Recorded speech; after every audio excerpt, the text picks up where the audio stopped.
Hello, welcome back. Once again, we'll be playing Zelda Breath of the Wild. Today, we'll activate the Divine Beasts so we can get inside, and also, we'll be causing some trouble along the way like usual. Got invited to a trial that if I attempt it, almost likely die almost instantly.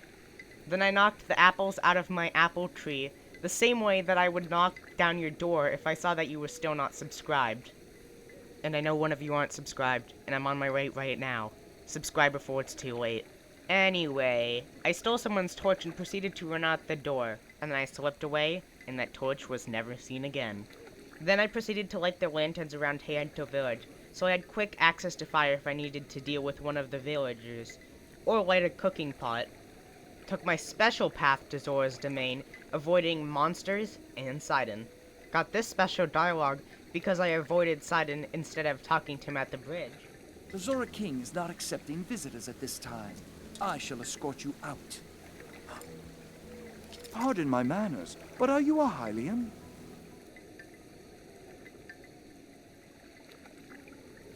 Why didn't you say so in the first place? Please, come in. Went to Rito Village as well. Yet another traveler. How did you get in here? Oh. Seems you have something rather interesting there. And then I went to Rito Village, but there wasn't really anything interesting there, so I'll just skip that part. Link then started to remember the most annoying Rito he's ever met, and then had a heart attack because of it. Remembered Mipha, the one Link loved before she died. Gained access to Divine Beast Varuta. Beat Master Koga, leader of the Yiga clan. He had a lot of power, but it couldn't compare to how stupid he was. Then gained access to Vanaboris. Also gained access to Varudania. Got trapped in the Divine Beast without any light to see. Stumbled through the darkness like someone trying to get the last chip out of a bag. After a while, I managed to get a map of the Divine Beast, so I can now see again. Hopefully. Quickly bought some more arrows in a totally legal way. Easily killed Fireblight Ganon within just a few seconds using some Sheikah technology in the Guardian Blades. Gained a new power. Had a wholesome moment.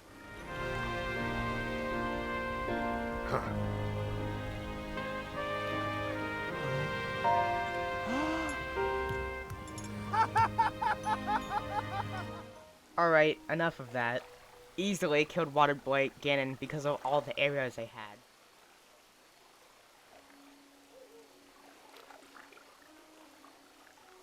Got Mipha's Grace as well.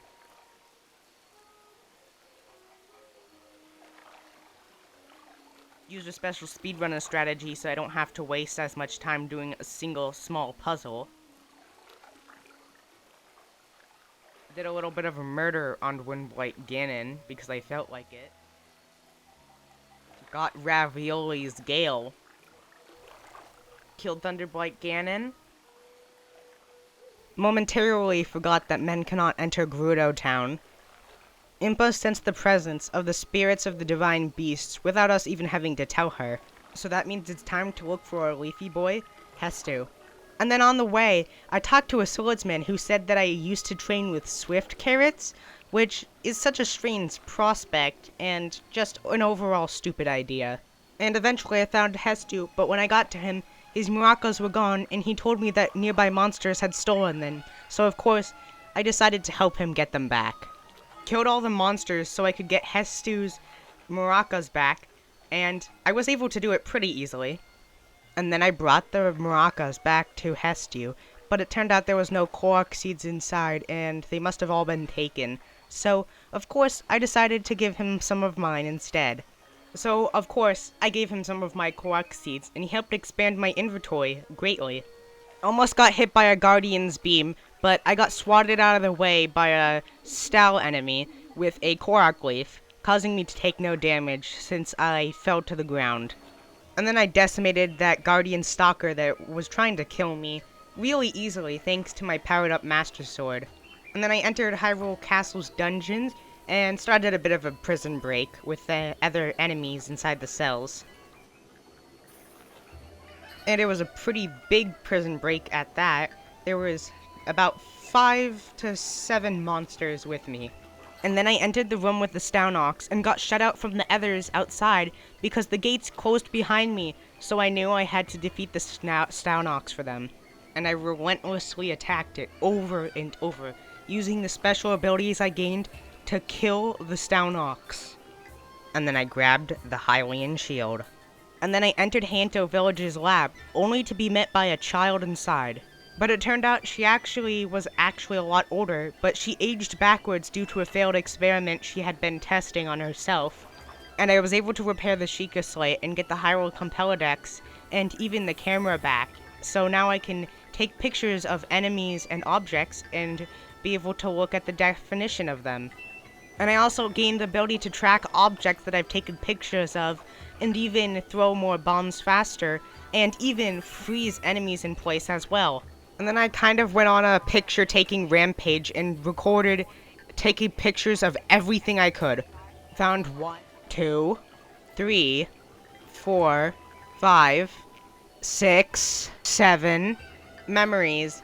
But then, on the way, I got struck by lightning because there was too much lightning, so I decided to stay at a stable to wait for the lightning to pass by, and also cook some food. Somehow found Zelda's horse in the wild, even though it's been over 100 years somehow. Was able to get some of the gear for the horse that was used over 100 years ago for Princess Zelda's horse.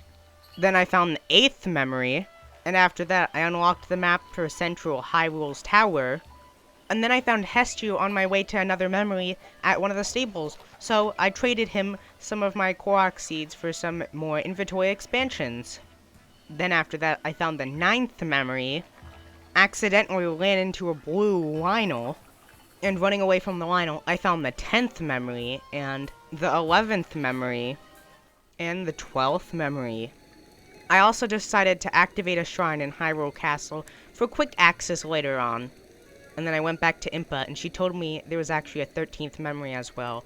She also gave me my champion's tunic from a while ago, so I have that now too. And I found my last memory, and regained all my memories. And then I entered Hyrule Castle's inner sanctum, ready to face off against Ganon. And then Calamity Ganon fell right on the floor, collapsing it and causing us to fall through the middle of the castle. And then the Divine Beast fired their weapons, all at once, at Calamity Ganon, taking out a total of half of Ganon's health and leaving the rest to me. And then I drew the Master Sword, ready to face Calamity Ganon once and for all. And I fought against Calamity Ganon, and I did a ton of damage with my Master Sword, and I was able to defeat him eventually. And just like the Blights, Calamity Ganon also screeches at the top of his lungs when you are able to defeat him. And then Calamity Ganon's all his malice decided to go exit the Sanctum and go into Hyrule Field, so Zelda had to teleport me so I could continue fighting him. And then Zelda gifted me the Bow of Light, and with the Bow of Light, I hit all his weak points over and over until the core of his evilness was revealed. And then I shot the Giant Eye, killing Calamity Ganon.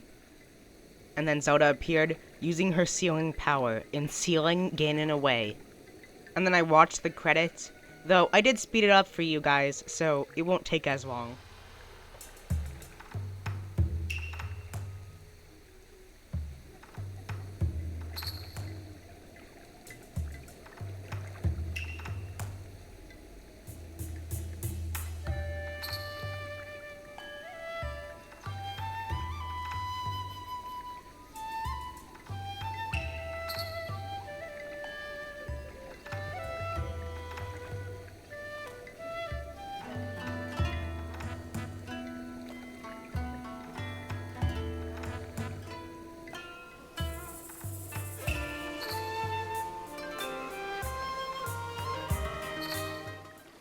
And then caught up with Zelda, finishing this series. Anyway, thank you so much for watching and joining me in this journey through Zelda Breath of the Wild. Don't forget to tune in other series to see what happens in those. So, once again, goodbye, and see you next time, and I hope you have a great day.